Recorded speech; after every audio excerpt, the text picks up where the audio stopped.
Hi everyone. To continue with our session talking about Helene's two children and their very profound contact experiences, what I'd like to do now is to read some excerpts from our book, Human by Day, Zeta by Night. These excerpts were actually taken directly from a diary that Helene was keeping at the time, so it'll give a very strong sense of exactly what was going on in their home during those years. I'll just start with a reiki treatment that Helene went to get from the mutual friend, our reiki teacher, who was the one who introduced us. And this was on August the 22nd in the year 2000. And Helene says, "Ian gave me a reiki treatment. During it, I felt two other pairs of hands on me besides his. He told me my aura was all silvery. I really needed the treatment to help gather my thoughts and clear my head.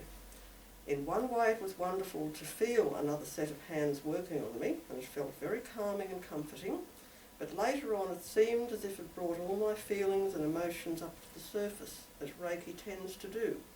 Everything was so overwhelming and confusing. During the days that followed, life was foggy, stressful and exhausting. I remember walking outside one night and throwing my hands up in the air, crying and saying, 'God, what have we done to deserve this? We are not bad people. Please help us.' There were three things that kept me going through those early times: my lifelong motto, love conquers all, my new friend Jude, and my love for my family. There was no choice anyway. I couldn't simply ignore these strange experiences and hope they'd go away, what with screaming, frightened children, flashing lights and strange noises in our home, and crazy dreams. And so I took just one step, one day at a time, with a lot of faith and sheer determination to get through this for all our sakes. January 2001. Ben wakes 5 out of 7 nights, wanting a drink and saying he hears footsteps or sees people. He normally wakes between 11 p.m. and 1 a.m. Do you have memories from these times, Helene? What would you like to talk about? Oh, not only memories but feelings. Every time I go back to it, it's still, I feel like I'm right back there and all the emotions come up from it. But yeah, it was just nothing but, from a mum's point of view, I was just really, really exhausted from worry, lack of sleep, and not being able to talk to anyone. I mean, thank God I had Judy. But I didn't have. But Judy doesn't have children, so I couldn't really compare any notes with other children I couldn't. In those days, you weren't going to talk about it, with other mums. They just think you were, mad. Yeah. So that was really hard. But at the same token, I also went to his school and made sure it wasn't just ET stuff, that made sure, is he doing okay at school with his friends, and his life during the day seemed to be okay. It was like he was living two different worlds in a way. And some mornings I remember saying, "Did you have a dream last night?" And he wouldn't remember anything. So it was like it was split in two, our lives in a way. Can you remember that morning he woke up with a very profound statement? Yes, actually, he came out of the bedroom and came into the kitchen and he said, "Mum, do you know, what do you say, he said, you know that I can't talk to flowers, but they understand my feelings." And I went, well, that's profound. And to me, now looking back, I think, well, that's really about a lesson in oneness, isn't it? Yeah. Ben's come out with many different statements like that all through. Yes. And it's been really good proof for us that there's more going on here. It wasn't just ordinary childhood terrors. Yeah. Because of the statements. I mean, for a 7-year-old to come out with a statement like that. Yeah. And what about his and experience, such a deep the dream statement. going to Canada? Oh, yes, that's right. One time he said to me that he had because I would always ask him the next morning, "Have you had any dreams?"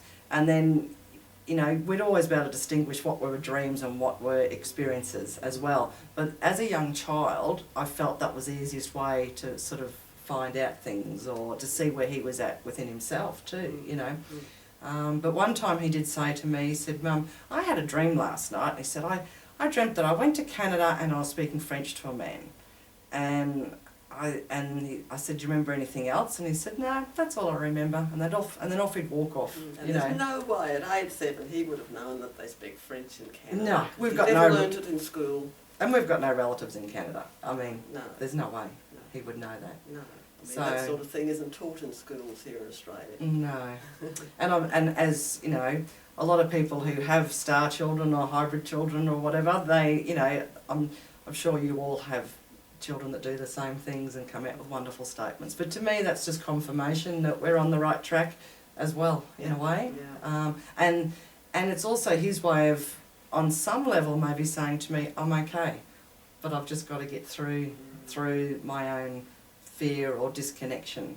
I was discussing with Judy the other day that I felt that their higher self, I mean, as they come through, they do understand who they are and what maybe their mission is in life. But they also, once they're born, it's like from the birthing process even, it's like there's a disconnection or coming back into the energy down here. They lose their perception of their higher awareness.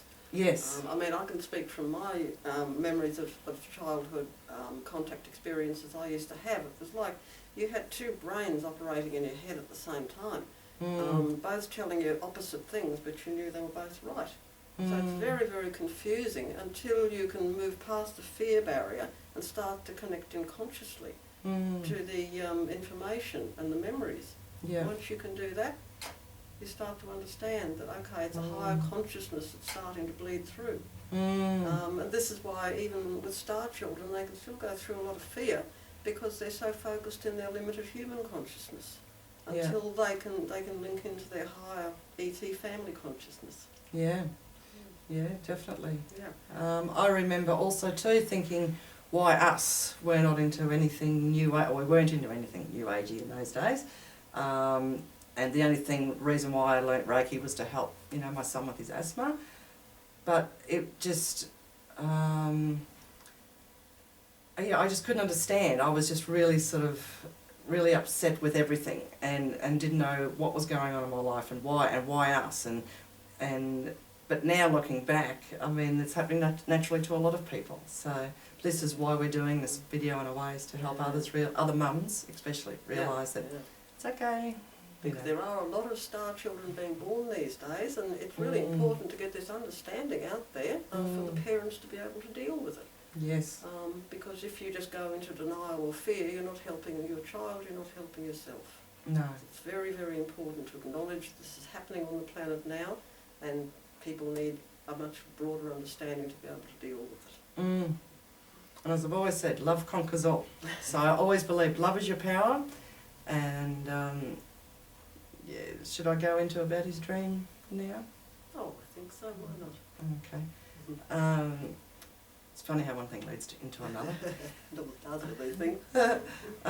He used to have this, Ben used to have this dream all the time, and he said, Mum, it's the same dream over and over again, that someone's pushing him off a cliff, and he falls on, one time he fell on a bed of nails, but he always would wake up, you know, screaming, of course.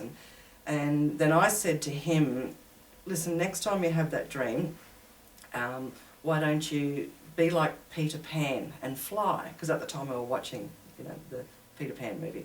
And I said, so you have your own power, and when this person goes to push you off the cliff, it's okay, because then from there you're magical and you'll be able to just step off that cliff and fly.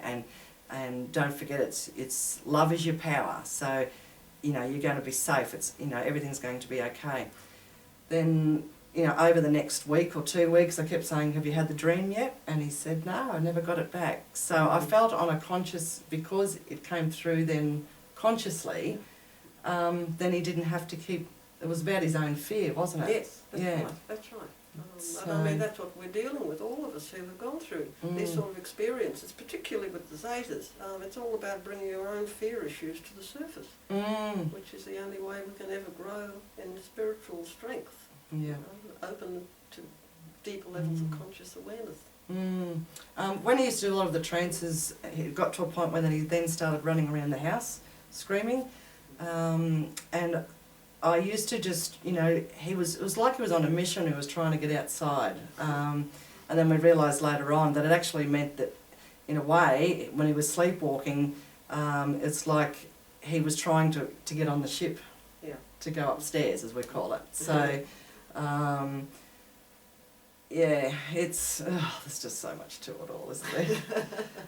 Don't know where to start and don't know where to end. Yeah, I reckon. But anyway, as I said, love is your power. And even with all the trances and everything he kept going through, I kept trying to say to him, you know, you were safe, all is well. And it was just trying to keep him protected. And then and to sort of also let him know that he's not alone. Or it was like, how can I help you? Or try and get into his world, even in that mindset, rather than trying to stop him totally, you know. Which eventually led to one night in the kitchen. He was in the trance again, came running through, and this is like 9, 10 o'clock at night, and all of a sudden I turned around and said to him, Ben, love is your power. Love is your power. That's right, yes. Sorry, when I talk about it, I'm still not used to talking about it to everyone. And here I am doing this. So anyway, I just said, love is your power. And all of a sudden, he just stopped, turned around and walked back into his bed. It was really... Like he needs to be reminded. Yes. And it was almost like... And that was after about 2-3 years of these trances.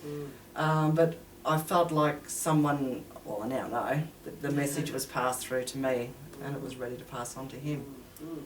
Well, I think we might wind up this session because we've got some very interesting information to give in the next one about Ben linking up with one of his teachers. Which really helped to resolve all his problems.